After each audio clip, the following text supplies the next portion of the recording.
exulto de alegria no Senhor.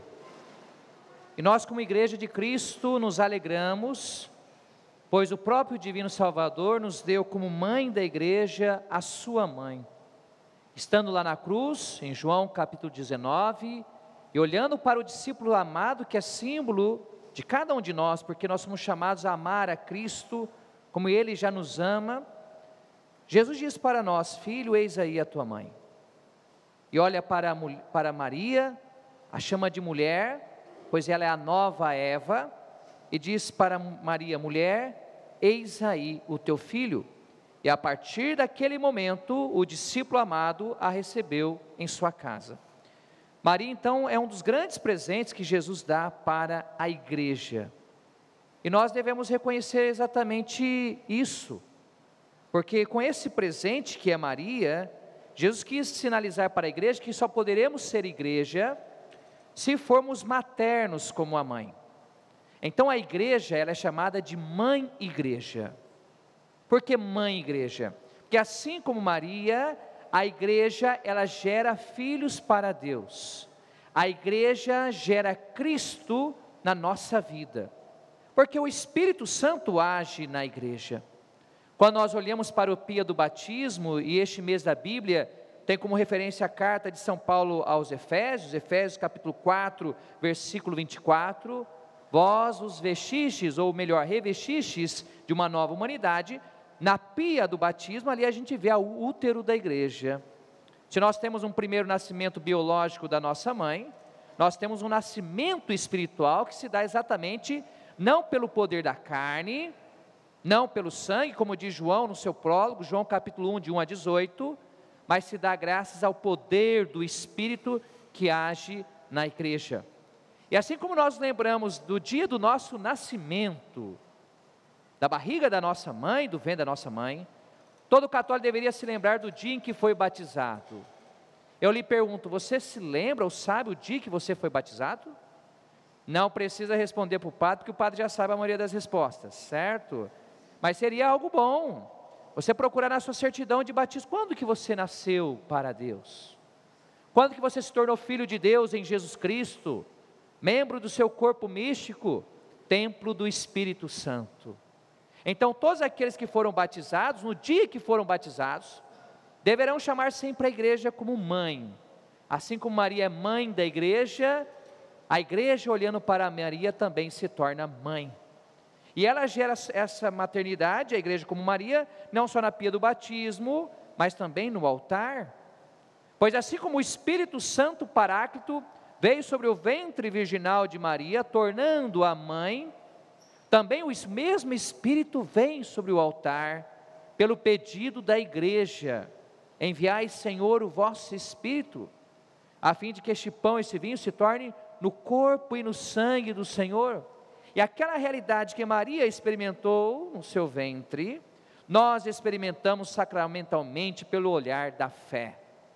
Ora, se a igreja retirasse Maria e deixasse de olhar para o exemplo dessa mulher, a igreja perderia uma das suas dimensões principais, que é a sua maternidade espiritual. E para nós então reconhecermos o papel de Maria, esse evangelho que às vezes a gente o escuta também no dia de Natal e parece, nossa, a gente fala assim: Abraão gerou Isaac, Isaac gerou Jacó, fala tanto um que gerou o outro. O que está por trás desse evangelho? Primeiro vejo que Mateus diz, livro da origem de Jesus Cristo. Quem lê esse texto no grego, vai lembrar que origem no grego é Genesios aqui. Genesios deu a palavra Gênesis, livro da Gênesis de Jesus Cristo. Ou seja, para Mateus, se nós quisermos compreender Jesus Cristo, é preciso nós olharmos para o Antigo Testamento, desde o livro do Gênesis até Malaquias. Gênesis é o primeiro livro, Malaquias é o último livro do Antigo Testamento. E no livro de Gênesis nós temos várias genealogias. Qual que é o papel das genealogias na Sagrada Escritura? É mostrar que o povo tem uma identidade, tem uma história. Eu me lembrava quando eu fazia estágio supervisionado, em 2009, 2008, quando eu estudava letras na Unesp.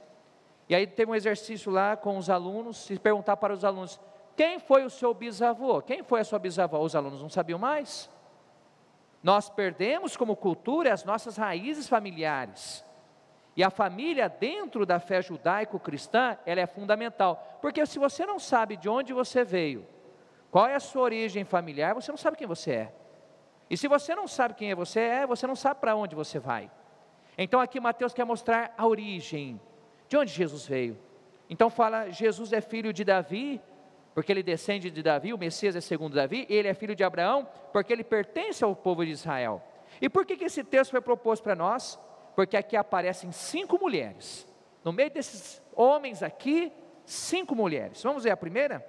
A primeira que aparece é Tamar. Quem foi Tamar? Tamar lá em Gênesis capítulo 38 é alguém que se veste de prostituta para que seu sogro Judá cumpra a lei do levirato. É uma mulher um pouco escandalosa para os parâmetros da época, mas justa na sua vontade de viver a lei.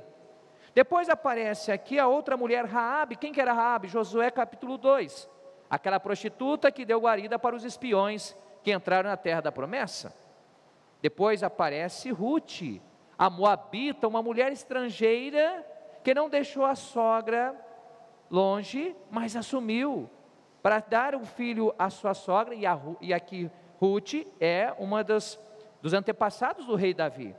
A quarta mulher é a mulher de Urias, Betsabeia ou Bersabeia, a adúltera que traiu Urias e teve um caso extraconjugal com Davi. Qual é a última mulher? Maria. Agora, por que Mateus não falou de Sara, não falou de Rebeca, não falou de Raquel? Usou todas as mulheres que de alguma forma escandalizou, algo inusitado, e citou a quinta, que é Maria. Porque Maria é prostituta? Longe disso. Mas colocou essas 4 mulheres para dizer que o modo como Maria vai ser mãe, o que o Messias virá ao mundo, é escandaloso para a cultura da época. E será escandaloso também para José, que na sua justiça quis abandonar Maria. Quando eu leio esse evangelho com esse olhar bíblico, eu pergunto, a quantos ainda Maria escandaliza? Há quantos ainda pessoas que têm problema com a mãe do Salvador? O problema não está em Maria. Maria disse o seu sim. Não há outro maior do que Maria, porque Maria é a única mulher que disse sim e gerou o divino Salvador. Mas por que tantas pessoas têm problema com Maria? Porque de alguma maneira Maria escandaliza ainda hoje muitas pessoas. Porque na simplicidade dela, ela foi capaz de dizer sim para Deus. Quando nós recebemos Maria como mãe e olhamos para o seu exemplo, nós acolhemos Maria inclusive com esse escândalo que ela provoca em nossa vida. Maria nos ensina que nós devemos ser mãe de Cristo. Nós devemos cuidar de Cristo presente no outro. Então veja a importância de nós conhecermos o Antigo Testamento, que nós escutamos uma genealogia e não percebemos o impacto dessa leitura. E aquele que vai nascer de Maria será chamado Salvador. Ora, Mateus está querendo dizer que Jesus, ao se fazer um de nós, assumiu a nossa condição humana, assumiu a história com todos os seus problemas e os seus limites. Então vamos pedir a intercessão de Maria, para que ela ajude a igreja a ser mãe, para a igreja nunca perder essa maternidade. A igreja tem que cuidar das pessoas. Como que a igreja é mãe? Não quando diz amém para os seus filhos. A igreja é mãe quando ela gera Cristo nos seus filhos, Cristo em nós. E como que a igreja gera Cristo em nós? Por meio da palavra pregada com verdade e sinceridade, por meio da riqueza dos sacramentos, por meio da vida em comunidade. Ora, se nós vivermos isso, muitos não consideram a igreja simplesmente como alguém, uma madrasta, como alguém no sentido negativo, com alguém distante, mas como uma realidade sem a qual nós não poderemos experimentar o amor de Deus em nossas vidas. Nós vamos continuar essa Santa Missa e sabemos que Jesus nasce de maneira escandalosa e morrerá de maneira escandalosa, a cruz. Se o nascimento de Cristo é escandaloso, muito mais a sua morte. Por isso que se muitos têm medo e vergonha de Maria, muito mais ainda muitos têm medo e vergonha da cruz de Cristo. Mas ai de nós se nos envergonharmos da cruz do Senhor. Ai de nós se nos envergonharmos do Evangelho que nos salva e nos dá a divina misericórdia. Continuemos a Santa Missa cantando. Este programa teve o apoio dos nossos benfeitores. Seja você também um fiel evangelizador. Ligue para 11 4200 8080.